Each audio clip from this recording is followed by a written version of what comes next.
वहां था 4 लाख, यहाँ हो गया 10 लाख, बाकी सारी चीजें डबल डबल दिख रही है मुझे। तो सबसे पहले यहाँ पर कॉन्ट्रैक्ट प्राइस कितना है, 10 लाख रुपए।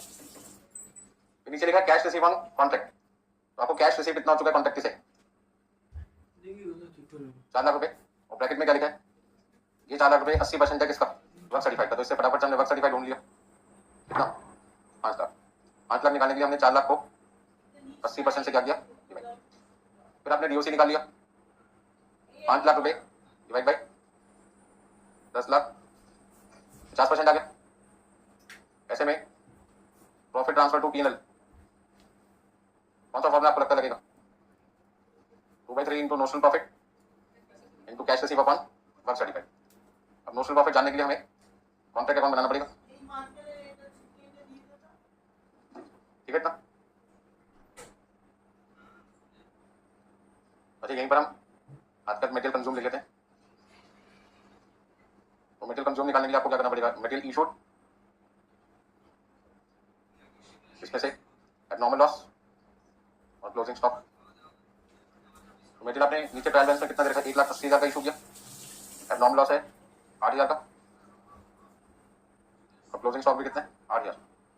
तो आप यहाँ पे कितना लिखेंगे, 1,64,000।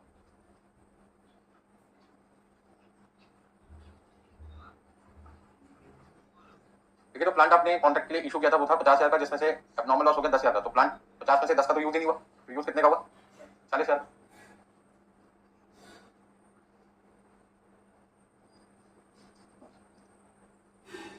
यहाँ तक नोट कर लिया सबने।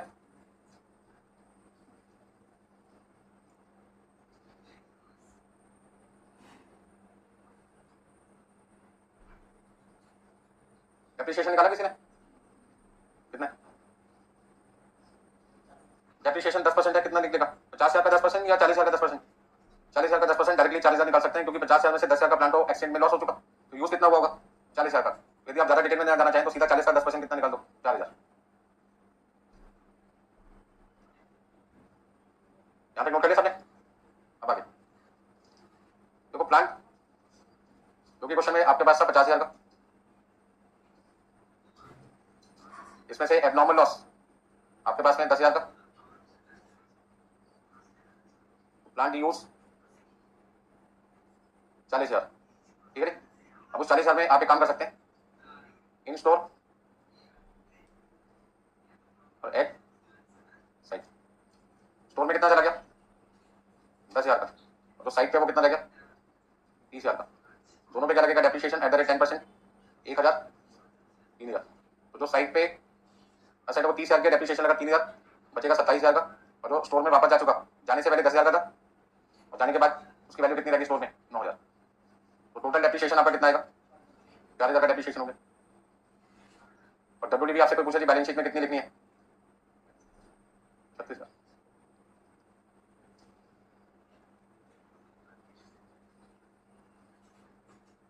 कोई पॉइंट पूछना चाहते हैं,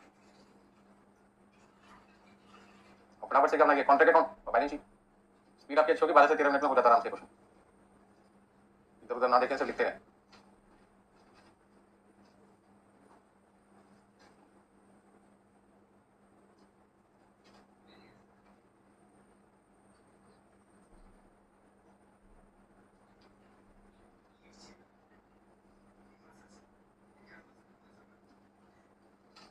लिख लिया सारे पॉइंट। तो 10,000 का जो प्लांट लॉस हो गया एक्सचेंज में, वो तो पीएनएल से राइट ऑफ हो जाएगा। और डेप्रिसिएशन सीधा सीधा वैसे तो मैं निकाल सकता था 40,000 का 10%, 4,000 शॉर्टकट।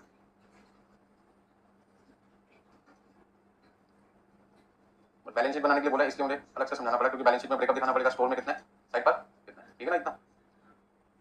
अब सॉल्यूशन में सबसे पहले हमें क्या बनाना है, कॉन्ट्रैक्ट अकाउंट।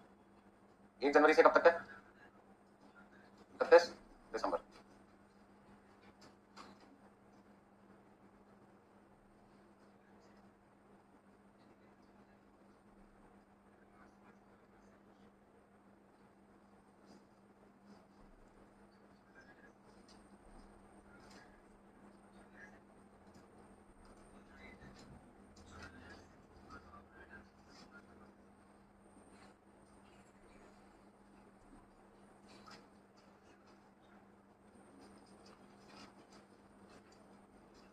अभी सबसे पहले आपने लिखा cost of work done by work in progress. Material consume, labour charges, depreciation, expenses, value of work certified, cost of work uncertified. Material consume कितना था आपका 1,64,000, लेबर चार्जेस 2,70,270, डेप्रिसिएशन 4,000 और एक्सपेंसेस टोटल 4,48,000। वर्क सर्टिफाइड है 5 lakh, uncertified 4,000। 5 lakh 4,000 में से आपने minus किया 4,48,000 और आपके पास में नोशनल प्रॉफिट बैलेंसिंग फिगर कितना आ जाएगा 56,000, 56,000। ठीक है जी। अब नोशनल प्रॉफिट लिखने के बाद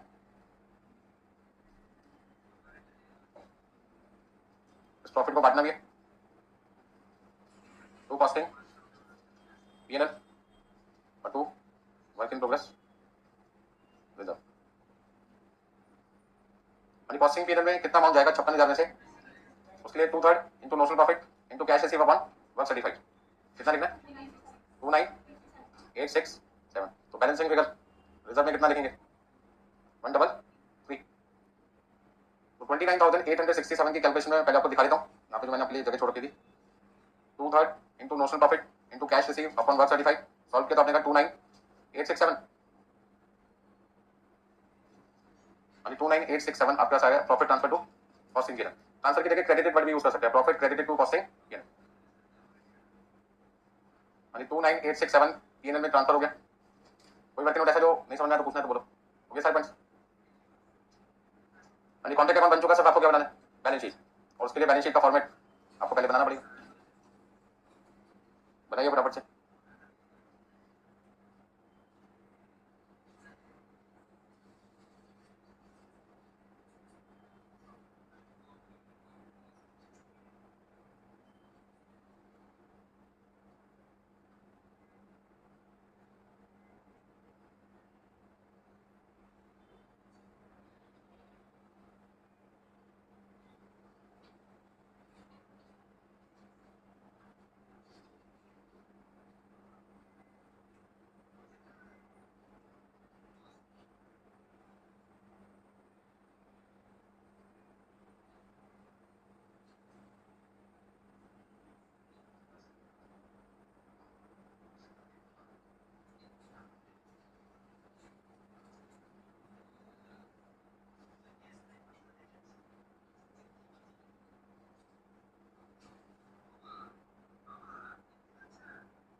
बैलेंस शीट बन गई सबकी?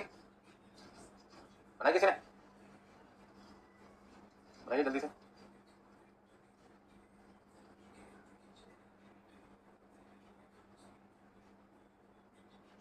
हाँ जी, बैलेंस शीट जो आपने बना रखी थी उसी फॉर्मेट को इस्तेमाल कर लेते हैं। हाँ जी, शेयर कैपिटल कितना लिखना है? 2,40,000, 2,40,000। प्रॉफिट आपने कमाया है 29,867, जिसमें से आपके 2 बार एबनॉर्मल लॉस हुए थे। प्लांट का एबनॉर्मल लॉस था 10,000 और मटेरियल का एबनॉर्मल लॉस है 8,000। तो 11,867 आपका नेट पीएनएल आ जाएगा। और क्रेडिटर्स आपके पास कितने? 10,000। तो आपको यहाँ लिखना होगा 261,867। तो लायबिलिटी साइड का टोटल मैच हो गया। ठीक है जी। मैन्युफैक्चर सेट में कितना कितना अमाउंट लिखेंगे? प्लांट एंड मशीनरी कितना है? प्लांट एंड मशीनरी अभी आपने जो वर्किंग नोट बनाया था 40,000 में 4,000 माइनस कर दो, कितना आएगा? 36,000। और लैंड एंड बिल्डिंग कितना दे रखा आपको? 84, 1,20,000। अच्छा, रॉ मटेरियल का स्टॉक कितना है? रॉ मटेरियल का स्टॉक आपके पास था 8,000। और WIP की वैल्यू निकालने के लिए आपको जो फॉर्मुला यूज करना पड़ता है वो क्या है? Work certified plus uncertified. Certified है 5 लाख, अनसर्टिफाइड था 4,000। 5,04,000 minus cash receive 4 lakh minus reserve कितना था? 26,133। तो आपके पास आ जाएगा 77,867। वो तो अभी 8,000 है ना? ये तो 77,867 है ना? प्लस 85,867। बैंक बैलेंस 56 और 261,867 मैच हो गया। रिपीट करना कोई पॉइंट इसमें से?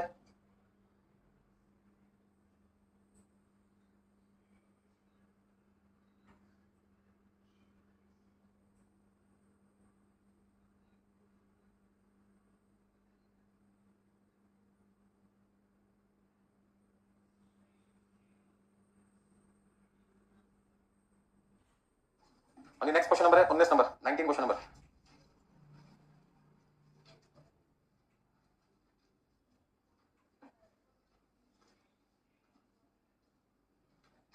क्वेश्चन नंबर 19 बहुत बढ़िया क्वेश्चन है। 19 क्वेश्चन शुरू करने से पहले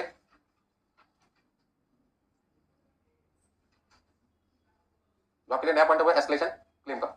एस्केलेशन क्लेम का मतलब क्या? देखिए, जब कॉन्ट्रैक्टर और कॉन्ट्रैक्टी एग्रीमेंट करते हैं तो कॉन्ट्रैक्टर जो प्राइस कॉन्ट्रैक्टी को बताता है उस समय जो मार्केट में मटेरियल और लेबर का प्राइस चल रहा होता है उसके हिसाब से बताता है, थोड़ा सा इन्फ्लेशन भी जोड़ लेता है। लेकिन यदि इन्फ्लेशन एक लिमिट से ज्यादा हो जाए तो कॉन्ट्रैक्टर को लगता है काम को पूरा करने में मुझे प्रॉफिट की जगह क्या होगा? लॉस होगा। और उसका मन करता है काम को बीच में क्या कर दूं? बंद कर दूं, छोड़ दूं। तो ऐसे में दिक्कत किसको आएगी? दोनों को। कॉन्ट्रैक्टर का तो नुकसान है ही, साथ में किसका भी नुकसान है? कॉन्ट्रैक्टी का नुकसान है, क्योंकि उसको भी पता लग गया कि पैसे खर्च हो ज्यादा। तो कॉन्ट्रैक्टी कॉन्ट्रैक्टर को समझाता है कि जो लॉस आपका एक लिमिट से ज्यादा होगा उस लॉस को आप मुझे बताइए और उस लॉस को मैं कंपनसेट कर दूंगा। अब कितना कंपनसेट करेगा? पूरा भी कर सकता है, 50% भी कर सकता है, 25% भी कर सकता है, 15% भी कर सकता है। तो सिंपल भाषा में कहेंगे एस्केलेशन क्लेम का मतलब है वो पैसा जो कॉन्ट्रैक्टर को कॉन्ट्रैक्ट प्राइस के अलावा मटेरियल का प्राइस या लेबर का प्राइस बढ़ने के बाद तो कॉन्ट्रैक्टर को नुकसान हो रहा था, उस नुकसान का कुछ हिस्सा या पूरा हिस्सा कॉन्ट्रैक्टर को वापस दे देगा। फायदा किसका? अब किसका फायदा? दोनों का फायदा, क्योंकि यदि नया कॉन्ट्रैक्टर को पकड़ेंगे बहुत ज्यादा पैसे मांगेगा और जो पुराना कॉन्ट्रैक्टर है वो कहता है लिमिट से थोड़ा सा पैसा बढ़ रहा है, बहुत ज्यादा तो नहीं बढ़ रहा। कुछ नुकसान तो पहले से किसने डिसाइड करना, नहीं करूंगा यदि प्राइस बढ़ेगा तो कॉन्ट्रैक्टर। अब इस पैसे समझो, मटेरियल 100 रुपए का आना था, मटेरियल कितने का आना था? 100 रुपए का आना था। 10% इन्फ्लेशन कॉन्ट्रैक्टर लेके चल रहा था कि 10% तक प्राइस क्या हो सकते हैं? बढ़ सकते हैं। तो वो मटेरियल तो 100 रुपए का आता है, यदि 110 तक का भी हो जाएगा तो मटेरियल जो 10 रुपए महंगा खरीद रहा है उसका नुकसान किसको उठाना पड़ेगा? कॉन्ट्रैक्टर को उठाना पड़ेगा। लेकिन यदि मटेरियल 140 रुपए का हो जाए तो कॉन्ट्रैक्टर कहता है 10 रुपए तक को मैं बियर कर सकता था, लेकिन ये तो मटेरियल कितना हो गया? 140 का। तो यहाँ तो नुकसान कितना हो रहा है? 140 माइनस 100, 40 रुपए का नुकसान हो रहा है। तो 40 में मैं कितना बियर कर सकता हूँ? मैं तो सिर्फ 10 रुपए तक बियर कर सकता हूँ। और 10 रुपए के बाद जो मटेरियल का प्राइस बढ़ेगा 30 रुपए, उसमें कुछ हिस्सा किसको बियर करना पड़ेगा? कॉन्ट्रैक्टी को। क्या हो सकता है सारा का सारा हिस्सा कौन बियर कर ले? कॉन्ट्रैक्टी। ये एग्रीमेंट में लिखा जाएगा। ये तो 30 रुपए का एक्स्ट्रा लॉस हो रहा है। लॉस तो 40 रुपए का, ध्यान रखना। सबसे पहली बात, लॉस कितने? 40 रुपए का लॉस है। 100 रुपए वाली चीज यदि 140 रुपए की मिले तो लॉस तो कितने का? 40 रुपए का। और इस 40 के लॉस में एग्रीमेंट के हिसाब से कॉन्ट्रैक्टर ने कॉन्ट्रैक्टी को कहा था कि 10% तक प्राइस बढ़ेगा, 10 रुपए तक प्राइस बढ़ेगा तो सारा का सारा लॉस में बियर कर लूंगा। 10 रुपए के बाद यदि प्राइस इंक्रीज हो गया तो फिर मैं आपके पास आ जाऊंगा, लो मुझे 30 रुपए जो एक्स्ट्रा लॉस है वो दो। तो पहला पॉइंट है क्या? 30 रुपए सारा का सारा कॉन्ट्रैक्टर को देगा या नहीं देगा? तो ये किस पर डिपेंड करता है? एग्रीमेंट के अंदर जो क्लॉज लिखवाया होगा उस क्लॉज का नाम होता है एस्केलेशन क्लॉज। क्या नाम होता है? Escalation clause. उस क्लॉज में क्या लिखवाया था कि 10 रुपए के बाद जितना भी मटेरियल का प्राइस बढ़ेगा क्या सारा कॉन्ट्रैक्ट देने को तैयार है? यदि ऐसा लिखा होगा तो पूरा 30 रुपए कौन देगा? कॉन्ट्रैक्ट देगा। यदि उसने लिखा 50% दूंगा मैं तो 30 रुपए का 50% कितना हुआ? तो 15 रुपए कॉन्ट्रैक्ट की देगा। उसने कहा मैं 20% दूंगा तो 30 रुपए का 20% कितना होगा? 6 रुपए देगा। ये सारा किसमें लिखा जाएगा? एग्रीमेंट में, ताकि कॉन्ट्रैक्टर और कॉन्ट्रैक्टी फ्यूचर में कोई झगड़ा आपस में ना करे, लड़ाई ना करे, ना कोर्ट में जाने की जरूरत पड़े उसके लिए। तो वो क्लॉज कहाँ पे लिखा होगा? एग्रीमेंट में। और एग्रीमेंट इस समय कहाँ दिखाई देगा? क्वेश्चन के अंदर देखो, क्वेश्चन नंबर 19। एग्रीमेंट की कॉपी थोड़ी भेजेंगे आपको, क्वेश्चन में लिखा होगा वो क्लॉज। तो Divya limited undertook a contract for ₹5 lakh on 1 जुलाई 2005। 1 जुलाई 2005 को कॉन्ट्रैक्ट लिया गया कितने लाख का? 5 लाख का। 30 जून 2006 को जब अकाउंट्स क्लोज किए जा रहे थे, फॉलोइंग डिटेल्स अकाउंट तो following details about the contract were gathered. कहते हैं 30 जून, एक साल बाद हमने सारी इन्फॉर्मेशन कलेक्ट की है। क्या कलेक्ट किया? कि हमने मटेरियल कितने रुपए का खरीदा पूरे साल में? पूरा साल क्यों बोल रहा हूँ? 1 जुलाई से 30 जून 12 महीने होते, तो 12 महीने में हमने मटेरियल कितना खरीदा? 1 लाख। वर्कर को वेजेस कितने पे किया? 45,000। जनरल एक्सपेंस कितने? 10,000। प्लान कितने का खरीदा? 50,000 का। मटेरियल क्लोजिंग कितना है? 25,000 का। खरीदा 1 लाख का, क्लोजिंग है 25 का, इसका कंज्यूम कितना हुआ? 75,000 का। अच्छा, वेजेस आउटस्टैंडिंग कितनी है? 5,000। तो 45 पे कर दिया, 5,000 आउटस्टैंडिंग है, 45 और 5 कितने हो गए? 50,000। तो वेजेस चार्ज कितना आ जाएगा? 50,000। जनरल एक्सपेंस है 10,000, जिसके लिए कोई आउटस्टैंडिंग नहीं है तो खर्चा 10 ही माना जाएगा। तो सबसे पहले 19 क्वेश्चन में आपका पहला पॉइंट क्या है? 1 जुलाई को आपने कंस्ट्रक्शन शुरू किया, तो कॉन्ट्रैक्ट प्राइस आपके पास में कितना क्वेश्चन में? 5 लाख रुपए। 1 जुलाई से 30 जून, एक साल का पीरियड है। तो जिस पीरियड के लिए मैं क्वेश्चन सॉल्व कर रहा हूं वो पीरियड शुरू होता है 1 जुलाई को 2005 लिखा है, और 30 जून 2006 तक 12 महीने हो गए। इन 12 महीनों में हमने कोई ना कोई तो खर्चा किया होगा ना? कितना खर्चा किया? कोई ना कोई तो खर्चा किया होगा। तो सबसे पहले हम क्या लिखेंगे? Material consume plus wages charge plus general expenses charge plus depreciation. Wages को लेबर ही कहते हैं। तो मटेरियल आपने कितना कंज्यूम किया? 1 लाख रुपए का खरीदा था, अभी भी साइड पे 25,000 का रखा हुआ है, उसका यूज कितना हुआ? 75,000। तो जितना यूज किया कोई तो माना जाएगा खर्चा। 45,000 वर्कर को पे किए जा चुके हैं, 5,000 रुपए वर्कर को भी हमने कहा बाद में देंगे। मतलब वर्कर से हम कितने रुपए का काम करवा चुके हैं? 50,000 का। जनरल एक्सपेंसेस कितने हैं? 10,000। डेप्रिसिएशन दे रखा है, निकालना पड़ेगा, तो दे रखा है कितना? तो आप ये कह सकते हैं कि आपका खर्चा कॉस्ट ऑफ वर्क डन कितना है? कॉस्ट ऑफ वर्क डन पूरे साल में आप कितने रुपए का खर्चा कर रहे हैं? 1,40,000, 1,40,000। कॉस्ट ऑफ वर्क डन तो इसमें आसान काम था, वो हमने कर दिया। अब इस क्वेश्चन में नया पॉइंट आपके पास क्या है वो ढूंढते हैं अभी तो जो आसान से पॉइंट है वो देखते हैं। वर्क सर्टिफाइड कितना है? वर्क सर्टिफाइड कितना है? 2 लाख। कैश रिसीव कितना है? 1,50,000। अच्छा, डिग्री ऑफ कंप्लीशन कितना है? DOC, degree of completion formula work certified upon contract price into 100। तो वर्क सर्टिफाइड है 2 लाख, कॉन्ट्रैक्ट प्राइस कितना है? मल्टीप्लाई किया 100, कितना लिखेंगे? 40%। तो प्रॉफिट ट्रांसफर टू P&L का फॉर्मूला यदि आपको चाहिए तो मिल गया ना? कितना? 1/3 into notional profit into cash receive upon work certified. पहले इतना क्वेश्चन होता तो बहुत आसान होता, मैं कहता तो एग्जाम में आता भी नहीं। ठीक है ना? ये क्वेश्चन एग्जाम में बार बार कई बार आ चुका है, और 2-3 अटेम्प्ट में एक बार आ ही जाता है। ऐसे नहीं कि पिछली बार आ चुका तो इस बार नहीं आएगा, 2 बार लगातार भी आ सकता है। तो वो पॉइंट जिसकी वजह से ये क्वेश्चन मुझे कराना पड़ रहा है, वो पॉइंट शुरू करने जा रहे हैं। The above contract contain an escalation clause which read as follows. ठीक है ना? तो एस्केलेशन क्लॉज का मतलब क्या है? एक पॉइंट कॉन्ट्रैक्टर ने एग्रीमेंट में डलवा दिया कॉन्ट्रैक्टर से बातचीत करके, यदि एक लिमिट से ज्यादा खर्चे बढ़ गए, मटेरियल के या लेबर के प्राइसेस बढ़ गए, तो मुझे तो प्रॉफिट की जगह क्या हो सकता है? लॉस। तो मैं तो काम को बीच में क्या कर दूंगा? छोड़ दूंगा। जितना लॉस होगा उतना तो बर्दाश्त कर लूंगा, लेकिन फ्यूचर में भी पता नुकसान होना है, वो काम क्यों करूं? तो बीच में से हट जाऊंगा ना मैं। तो कॉन्ट्रैक्टर कहता है ऐसे कैसे कर सकते हो? बिजनेस मैन हो, बीच में काम कैसे छोड़ के बात सकते हो? इसका सॉल्यूशन निकालते हैं, मिलकर बैठो बात करते हैं। तो सॉल्यूशन क्या निकाला वही हमें पढ़ना है इस क्वेश्चन में। In the event of price of materials and rates of wages increase by more than 5%, the contract price will be increased accordingly by 25% of the rise in cost of material and wages beyond 5% in each case. ठीक है? यदि material का price और labour का price, material का price और labour का price 5% तक बढ़ा फिर तो कोई दिक्कत नहीं, 5% से ज्यादा बढ़ा तो उस केस में हमें 25% क्या मिलेगा? कॉन्ट्रैक्ट प्राइस के अलावा पैसा मिलेगा। मतलब कॉन्ट्रैक्ट प्राइस का तो पैसा मिलना है, उसके अलावा भी आपको 25% मिलेगा। तो कॉन्ट्रैक्ट प्राइस के अलावा जो पैसा मिलता है उसको कहते हैं एस्केलेशन क्लेम। क्या कहते हैं? एस्केलेशन क्लेम, मुआवजा। क्या कहते हैं क्लेम को? मुआवजा। और एस्केलेशन का मतलब प्राइस के इन्फ्लेशन की वजह से जो मुआवजा मिलता है उसको कहते हैं एस्केलेशन क्लेम। वो कितना मिलेगा? 25% मिलेगा। किसका मिलेगा? उस अमाउंट का जो 5% से ज्यादा बढ़ेगा। अब मान लो कोई चीज 100 रुपए की थी, वो 105 की हो गई, क्लेम मिलेगा? नहीं मिलेगा। क्लेम कब मिलेगा? जब वो चीज 105 से ज्यादा की हो गई। मान लो 130 की हो गई, कितने की हो गई? 130। तो कितना बढ़ा? 25। 30 नहीं लेना। बच्चे तो ये कहते हैं सर 100 वाली चीज 130 की हो गई, 30 बढ़ी, पर उसके बीच में क्या आता है? 105 भी आता है, क्योंकि पहले 5 रुपए बढ़ने पर सारा नुकसान किसको उठाना था? कॉन्ट्रैक्टर को। कॉन्ट्रैक्टर के बाद हम कब जाएंगे अपना फरियाद लेके? 105 से ऊपर प्राइस बढ़ी, ठीक है ना? 105 तक तो हमें ही बियर करना पड़ेगा। तो आफ्टर 5% इंक्रीज जो भी अमाउंट होगा उसका 25% कॉन्ट्रैक्टर हमें क्या देगा? मुआवजा देगा। अब पहले आपको आपको ये पता लगाना पड़ेगा प्राइस 5% से ज्यादा बड़ा भी है या नहीं बड़ा। यदि बड़ा होगा तब तो हम जाएंगे ना कॉन्ट्रैक्टी के पास, और यदि बड़ा ही नहीं होगा तो फिर तो जाने की जरूरत ही नहीं है, ठीक है ना। अब जैसे बच्चे ने कहा, अब मान लो रिजल्ट आया इंस्टीट्यूट का, उसने भगवान से कहा कि मैं पास हो जाऊंगा तो 51 रुपए का प्रसाद चलाऊंगा, नहीं पास हुआ, जाएगा क्या मंदिर? नहीं ना। एग्जाम्पल को समझो, 23% बच्चे पास हुए ग्रुप 1 में, तो 23% लोगों का ही तो प्रसाद चढ़ेगा, जो बेचारे नहीं पास हो पाए 77% हो जाएंगे मंदिर में, तो नुकसान किसने किया? अपना, भगवान ने। अपना नुकसान नहीं किया, इतने सारे लोगों को बुलाएंगे बेचारों को, उनकी क्या गलती थी? तो क्लॉज कब एप्लीकेबल है? 5% के बाद। कंडीशन उस बच्चे की क्या थी? कब चढ़ाऊंगे 51 का प्रसाद? पास होने के बाद। भगवान ने नहीं सुनी, नहीं चढ़ाया उसने। कितने लोग ऐसे फेल होने के बाद भी प्रसाद चढ़ाते हैं? कोई भी नहीं होगा।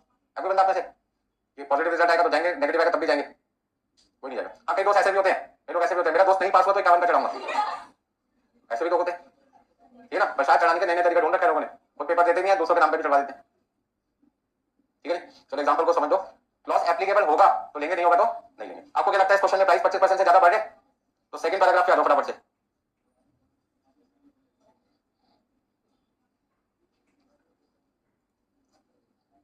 चलिए करें शुरू। क्या करें भैया, एग्जांपल लेने पड़ते हैं। It was found that since the date of signing the agreement, the prices of material and wages rate increased by 25%. हाँ जी, कॉन्ट्रैक्टी के पास मुआवजा लेने के लिए जाए या ना जाए? क्या लगता है क्वेश्चन में जाना चाहिए? जाना चाहिए। क्यों? क्योंकि प्राइसेस कितने बढ़ गए? मटेरियल भी 25% बढ़ गया और लेबर भी 25%, और जबकि हमने लिमिट कितनी लगा रखी थी? 5%। 5% तक बढ़ेगा नहीं जाएंगे, बट 5% से ज्यादा बढ़ेगा तो जाएंगे। तो पहला पॉइंट यहाँ पे मुझे निकालना है मटेरियल क्लेम। सबसे पहले एग्रीमेंट कब साइन हुआ था? लिखना बाद में, पहले समझ तो लो। एग्रीमेंट कब साइन हुआ था? 1 जुलाई 2005 को, और अब तक हम काम कर चुके हैं 30 जून 2006 तक कर चुके हैं। 1 जुलाई 2005 को मटेरियल की जो प्राइस होगी वो कौन सी प्राइस होगी? ओरिजिनल प्राइस होगी ना। और 30 जून को मटेरियल की प्राइस कौन सी होगी? ओरिजिनल या रिवाइज? रिवाइज का मतलब बदल चुकी होगी, मतलब न्यू प्राइस होगी। तो न्यू प्राइस को हम क्या कहते हैं? Revised price. अब आप एक बात बताओ, जो मैंने मटेरियल कंज्यूम किया 75,000 का, जो मैंने मटेरियल कंज्यूम किया 75,000 का, उस पर क्लेम निकालू या जो 1 लाख का मटेरियल खरीदा उस पर क्लेम निकालू? क्लेम किस पे लगेगा? क्लेम का अमाउंट कैलकुलेट करने के लिए कौन सा मटेरियल का अमाउंट यूज करना है? 1 लाख जो मटेरियल खरीदा वो, या जो 75,000 का मटेरियल यूज हुआ वो? पहला पॉइंट, पैसा किससे लेना है? कॉन्ट्रैक्ट से। कॉन्ट्रैक्ट कौन सा मटेरियल के पैसे देगा? जो कॉन्ट्रैक्टर मटेरियल खरीद के लाया, या जो मटेरियल कॉन्ट्रैक्ट के लिए यूज हुआ? जो यूज हुआ कौन सा? 75, तो सीधा सीधा 75। अब दूसरा पॉइंट, पहला पॉइंट पे क्लेम निकालना किस पे? 1 लाख पे या 75 पे? तो आंसर आया 75,000। दूसरा पॉइंट, 75,000 जो वैल्यू है वो 1 जुलाई की है, बिगनिंग की है या एंड की है? एंड की है। कैसे पता लगेगा? क्वेश्चन में लिखा है ये सारी जानकारी आपने 30 जून को कलेक्ट किया। 30 जून कौन सी डेट है? एंड है। क्वेश्चन में लिखा हुआ है on 30 June 2006 when the accounts were closed the following details about the contract were gathered. ये सारी इंफॉर्मेशन ली गई थी कौन सी डेट को? 30 जुलाई को, और 30 जून को। और 30 जून कौन सी डेट है? एंड। तो इसका मतलब 75,000 पे मटेरियल की कौन सी वैल्यू है? एंड वाली। एंड का मतलब रिवाइज। रिवाइज का मतलब इंक्रीज होने के पहले का प्राइस या इंक्रीज होने के बाद का? इंक्रीज होने के बाद। तो इन्फ्लेशन कितना था जल्दी बताओ? प्राइस इन्फ्लेशन कितना है? प्राइस इन्फ्लेशन का मतलब मटेरियल कितना महंगा हो गया? 25% मटेरियल क्या हो गया? महंगा हो गया। तो उसका मतलब 75,000 रुपए का मटेरियल है वो ओरिजिनल प्राइस से 25% ज्यादा है। ये तो मतलब हुआ यदि कोई चीज 25% महंगी हो चुकी है और हमारे पास महंगा होने के बाद वाला अमाउंट रखा है, तो ये अमाउंट 25% क्या है? ओरिजिनल प्राइस से ज्यादा है। तो उसका ओरिजिनल प्राइस निकालने के लिए मुझे रिवाइज प्राइस को 125% से क्या करना होगा? डिवाइड करना पड़ेगा। अरे ये चीज 25% ज्यादा है ना, तो 75,000 वाला अमाउंट 25% ज्यादा है ओरिजिनल प्राइस से, मतलब वो चीज ओरिजिनल प्राइस का 125% है। आप इस पैसे कह सकते हैं ये 75,000 किसके बराबर है? ओरिजिनल कॉस्ट कह दो या ओरिजिनल प्राइस कह दो, प्लस 25% कर दो, या 125% से क्या कर दो? मल्टीप्लाई कर दो। हमने कहा आपकी सैलरी 75,000 रुपए आज जो 25% बढ़ा के दी जा रही है, आप ऐसे समझो, अपने पे आती है ना वो जल्दी समझ आता है। हमारी सैलरी आज 75,000 हमें मिली है जो 25% इंक्रीज होने के बाद। तो हमें तो ओरिजिनल सैलरी निकालनी है इंक्रीज होने से पहले, तो आज वाली सैलरी तो 25% ज्यादा हो चुकी ना, वो तो 125% बन गई ओरिजिनल प्राइस की। 125 से क्या कर दो? डिवाइड, मतलब 75,000 डिवाइड बाई कितना लिखूं? इसका मतलब क्या हुआ कि वो मटेरियल जो 60,000 रुपए का खरीद के लाना था मुझे, मैंने उसे कितने में खरीदा? 75,000 में खरीदा। कितने का नुकसान हुआ? टोटल लॉस कितना है? लॉस कितना टोटल? 15,000। क्या सारा का सारा नुकसान कॉन्ट्रैक्टी ये कर लेगा? कंडीशन क्या थी? फिर से पैराग्राफ पढ़ते हैं। सारा खेल तो लैंग्वेज का है। In the event of price of materials and rates of wages increase by more than 5%, यदि मटेरियल का प्राइस और लेबर का प्राइस 5% से ज्यादा बढ़ता है, 5% तक बढ़ता है तो कोई दिक्कत नहीं, 5% से ज्यादा बढ़ता है तो उसका क्लॉज क्या है? लिमिट क्या है? 5%। 5% तक नहीं मिलेगा, 5% के बाद यदि प्राइस बढ़ेगा तो आपको मिलेगा कितना? 25%। Contract price will be increase accordingly by 25%। तो ऐसे केस में कॉन्ट्रैक्ट प्राइस जो क्वेश्चन में 5 लाख का वो तो मिलेंगे पूरे पैसे, आपको बढ़े हुए पैसे भी मिलेंगे, लेकिन पूरे नहीं मिलेंगे। कितना मिलेगा? 25%। तो इसका इस 15,000 का पहले मुझे ब्रेकअप करना पड़ेगा up to 5%, up to 5% increase. 60,000 का 5% कितना हुआ? 60,000 का 5%, 60,000 का 5%। हाँ जी, इंक्रीज बियॉन्ड 5% कितना आएगा? बराबर। अरे टोटल 15,000 रुपये बढ़ा ना। 15,000 में कॉन्ट्रैक्ट ने क्या कहा था, यदि 3,000 रुपये तक आपका अमाउंट बढ़े मेरे पास मत आना। कब आना? जब आपका नुकसान 5% से ज्यादा, मतलब 5% यदि 3,000 है, तो यदि आपका प्राइस 3,000 तक बढ़ता तो मेरे पास मत आना। मेरे पास कब आना? 3,000 से ज्यादा। मतलब कि 15,000 रुपये के नुकसान में पहले 3,000 सारा का सारा नुकसान किसका है? सारा का सारा नुकसान किसका है? कॉन्ट्रैक्टर का है। ये सारा का सारा अमाउंट कौन दिया करेगा? कॉन्ट्रैक्टर। कोई दिक्कत इसमें किसी को? अब 12,000 रुपये का सारा नुकसान जैसे दिया किसको करना चाहिए था? कॉन्ट्रैक्टी को। लेकिन कॉन्ट्रैक्टी ने कहा एग्रीमेंट पढ़ो, उसमें मैंने 100% लिखा है या 25% लिखा है, तो मैं आपको मुआवजा कितना दूंगा? 25% दूंगा। यदि वहां 50% लिखा था तो 50% मिलता, 100% लिखा था तो 100% लिखा तो 100% मिलता। ठीक है ना? तो ऐसे केस में इस 12,000 में से कुछ अमाउंट किसको भी करना पड़ेगा और कुछ अमाउंट हमें कौन सा वाला अमाउंट चाहिए? हमें कौन सा अमाउंट चाहिए? कॉन्ट्रैक्ट। अरे जो नुकसान हो गया वो तो हो ही गया ना, हम तो चाहते हैं उस नुकसान में से कुछ पैसे आ जाए ताकि नुकसान थोड़ा सा क्या हो जाए, कम हो जाए। ठीक है ना? तो जितना पैसा आ जाए उतना लॉस आपका क्या हो जाता है? हम एक तरीके से समझो इंश्योरेंस क्लेम के पैसे आ रहे हैं, जस्ट लाइक इंश्योरेंस क्लेम। नुकसान हो गया पूरा पैसा थोड़ी मिलता है इंश्योरेंस का, जितना मिल जाए कहते ठीक है। ठीक है ना? अभी गाड़ी आपने आज से मान लीजिए 10 साल पहले खरीदी थी, हर साल सिर्फ 100 किलोमीटर गाड़ी चलाते पूरे साल में, 10 साल में कितनी चली? 1,000। ठीक है ना? और 10 साल बाद वो गाड़ी आपकी चोरी होगी तो आपके पॉकेट में तो नई गाड़ी चोरी होगी, सिर्फ 1,000 किलोमीटर चली थी। ये तो आपकी नजर में ना। अब इंश्योरेंस कंपनी क्या कहती है, भैया 10 साल तो उसकी वैल्यू कम हो चुकी। 10 साल पहले आपने 10 लाख की खरीदी थी, हमारे हिसाब से उसकी वैल्यू मार्केट में 2 लाख रुपए रहेगी, तो आपको जो क्लेम मिलेगा तो किसको मिलेगा? 2 लाख रुपए मिलेगा। बस समझ में आ गई ना? तो जितना पैसा मिल रहा है ठीक है, कुछ ही है, 2 लाख भी आ गया तो भी हम क्या कहेंगे, सिर्फ 8 का नुकसान है। 8 का नुकसान है, उसमें डेप्रिसिएशन का बेनिफिट ले चुका हूं। यहाँ पे इस पॉइंट को समझो। हमें कॉन्ट्रैक्ट क्या कहता है, 12,000 के नुकसान में मैं आपको मुआवजा दूंगा कितना? 25% कितना हुआ? 3,000। और जो मुआवजा नहीं दूंगा वो होगा 75%, 9,000। इसका मतलब कॉन्ट्रैक्टर को तो नुकसान कितनी बार हुआ? 2 बार हुआ। कितना कितना? एक बार 3,000 का और एक बार 9,000 का, तो टोटल लॉस हो गया उसका 12,000। जो हो गया उसको भूल जाओ, क्योंकि वो तो लॉस अपनी बुक्स में पहले रिकॉर्ड कर चुका, क्योंकि मेटेरियल का अमाउंट 60 की जगह अपनी बुक्स में कितना दिखा चुका? 75। तो खर्चा तो दिखाई चुका है, नुकसान तो दिखाई चुका है। अब जो नुकसान को दिखा चुका है बार बार दिखाएंगे नहीं। ठीक है ना? जो नुकसान हो गया वो तो बुक्स में पहले लिख चुका है ना, बार बार थोड़ी लिखेगा। अब तो वो फायदे को लिखेगा कि जो नुकसान हुआ था 15,000 का, उसमें वापसी कितने आ रहे? 3,000। अब एक बात बताना, 15,000 रुपये द्वारा रिकॉर्ड होगा क्या नहीं होगा? क्यों नहीं होगा? क्योंकि मैं अपनी बुक्स में मटेरियल का अमाउंट कितना लिख चुका? 60,000 या 75,000? 75। इसका मतलब कॉन्ट्रैक्ट अकाउंट के डेबिट साइड पे 75 आ चुके। जब 75 आए होंगे तो 60 प्लस 15 करके तो आएंगे। 60 वाला मटेरियल कितने में खरीदा? 75। इसका डेबिट साइड पे आना था 60, आया कितना? 75। 15,000 रुपये ज्यादा, तो 15,000 ऑलरेडी डेबिट हो चुके हैं। इसका टोटल हम 15,000 रुपये का नुकसान मान चुके थे पहले, उसमें से आएंगे कितने वापस? जब वो आएंगे तो फायदा होगा। फायदा कहाँ लिखते हैं? क्रेडिट। तो जब कॉन्ट्रैक्ट अकाउंट बनाओगे तो क्रेडिट साइड पे क्लेम का अमाउंट कितना लिखोगे? 3,000। ध्यान से मैंने अभी किसका निकाला? मटेरियल का। सेम ऐसे किसका निकालना है? लेबर का, क्योंकि एग्रीमेंट में हमने क्लेम किसका लेना है? मटेरियल और लेबर का। फटाफट से निकालो लेबर का आंसर। इस क्वेश्चन में बच्चा अटक हो जाता है एग्जाम में, क्योंकि 25% 2 बार है, क्लेम भी 25% है और इन्फ्लेशन भी कितना है? 25%। और लिमिट कितनी है? 5%। 5% तक कोई मुआवजा नहीं मिलेगा। 5% से यदि नुकसान ज्यादा होगा तो हम आपको 25% क्लेम देंगे, मटेरियल के केस में भी और लेबर के केस में। और इन्फ्लेशन भी बाई चांस कितना है? 25% है। बहुत इंपॉर्टेंट क्वेश्चन एग्जाम के लिए।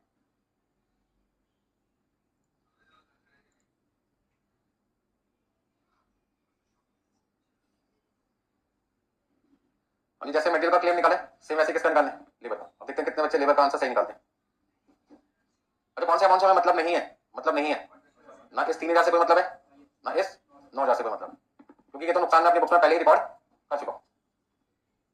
अब तो मुझे किसको रिकॉर्ड करना है? फायदे को। नुकसान तो पहले लिख चुका ना, 60 वाला खर्चा मैं 75 अपनी बुक्स में पहले दिखा चुका, 15 का नुकसान दिखा चुका। अब तो उस 15 में से तो वापस आ गया, केवल उसका एंट्री दिखाना है एस्केलेशन क्लेम के नाम से।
निकाला भी किसी ने लेबर का क्लेम या मेरा इंतजार कर रहे हैं? ये सही कराएंगे, हमको करें, पैसे दिए हमने, अभी फीस दिया हमको, लिखे भाई खुद, तो वैसी बात है तो पैसा वसूल कर लो। यहाँ पे क्या लिखना,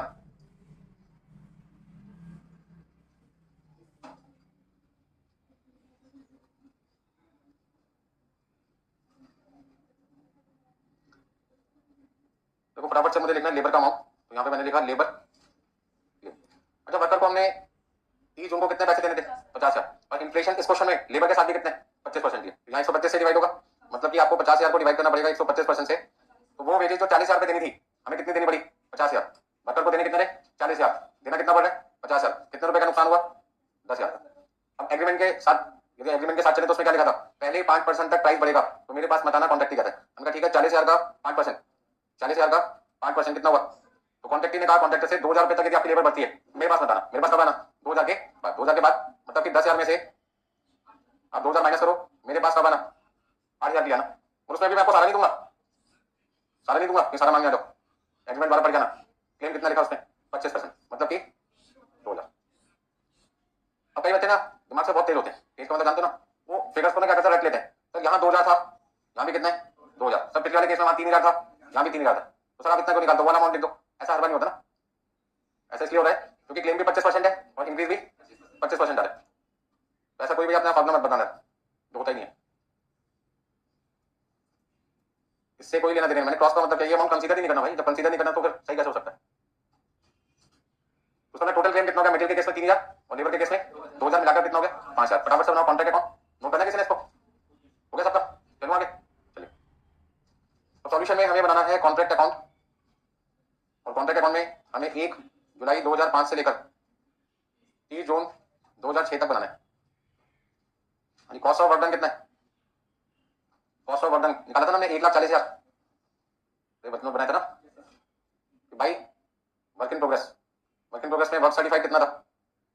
2 लाख। अनसर्टिफाइड कितना है? क्वेश्चन में देखा अनसर्टिफाइड, हाँ जी दे रखा है 15,000। और क्लेम कितना लिखना है? अच्छा पूरा नाम लिख देते हैं, एस्केलेशन क्लेम। तो एस्केलेशन क्लेम कब मिलता है? जब लिमिट से ज्यादा प्राइस बढ़ जाए। कितना? 5,000। तो टोटल क्रेडिट में कितना लिखना है? 2,20,000। इस तरीके से आपके पास में 80,000 रुपए क्या आ जाएगा? Notional profit. 80,000 रुपए मैंने कैसे निकाला? मैंने कहा 2,20,000 रुपए मेरी कमाई है और 1,40,000 रुपए मेरा खर्चा है, तो 2,20,000 रुपए में से 1,40,000 माइनस किया, बैलेंसिंग फिगर मेरे पास कितना रहेगा? 80,000 आ जाएगा। अब ऐसे में इस 80,000 को हमें क्या करना है? डिस्ट्रीब्यूट करना है कॉस्टिंग पीनल में और WIP रिजर्व में। 80,000 रुपए जो प्रॉफिट आप कमा चुके हैं उसमें से कितना देना है पीएनएल में? तो पीएनएल के लिए डीओसी देखा था आपने कितना था? 40%। 40% 50% से तो कमाते हैं ना, तो कौन सा केस आएगा? 25% या उससे ज्यादा? 25% या उससे ज्यादा। 50 से कम मतलब 1/3 into notional profit into cash receive upon work certified. Work certified कितना है? कैश रिसीव है 1.5 लाख और वर्क सर्टिफाइड है 2 लाख। कितना लिखूं? 20। अब यदि 20,000 रुपए आपका प्रॉफिट में चला गया पीएनएल में, तो बचा हुआ 60,000 रुपए आपने रिजर्व में ट्रांसफर कर दिया, कोई फर्क नहीं पड़ रहा। तो रिजर्व में ट्रांसफर करके हमें खुशी महसूस होती है कि अब हमारा प्रॉफिट 80 नहीं है, कितना है? 20 है, जबकि है टोटल अभी भी कितना? 80। ठीक है ना? अभी आपने देखा था बीच में थोड़े दिन पहले अमूल की स्ट्राइक हो गई थी मक्खन में, बटर में, तो मार्केट में अमूल बटर मिलना थोड़ा सा क्या हो गया था? मुश्किल हो गया था। तो जिन लोगों के पास अमूल बटर पड़ा था सबसे पहले तो बड़े खुश थे, फोन करके बता रहे थे लोगों को हमारे पास तो बटर है, तुम्हारे पास नहीं है। चलो तो एक खुशी की बात हो गई। फिर दूसरा वो जिस थिकनेस का बटर यूज करते थे ब्रेड पे स्लाइस पे, उन्होंने साइज क्या कर दिया?